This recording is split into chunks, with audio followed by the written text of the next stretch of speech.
happens if you're arrested? Like, walk us through that process. So if you're arrested and you're being charged with something, what do people need to be aware of? Well, you do have rights, and you should make sure that your rights are exercised. The Miranda rights, of course, are the ones that are most familiar, where you have the right to remain silent because anything you say can and will be used against you in a court of law. And I will tell my clients, and I will tell you, nobody ever says those things that you say to law enforcement will be used to help you later. So please, in my opinion, you keep the answers to a minimal. You always are respectful of law enforcement. You don't go out of your way to be a problem, but you don't have to jump up to do everything. There are different ways that law enforcement can approach you. We have what's called probable cause, where there has to be at least a reason that the police have stopped you.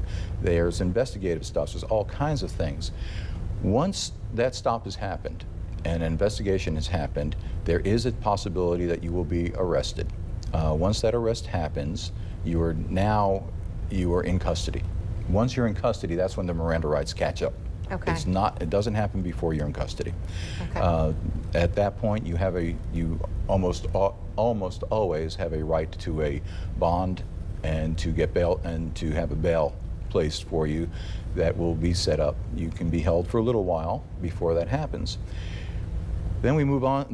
Then we're past the arrest and we start moving on to the investigation and the court system, where no matter where you are on a county level, we'll go with that one, because then we start dividing up into what happens at the city, what happens at the county, but Sure. We'll go with the county. Well, let's take a break, and when we come back, we'll let you explain a little bit more about that, and we'll also field your phone calls and questions, so stay tuned. We're talking about crime and punishment tonight, so we'd like to talk to you. We'll be right back.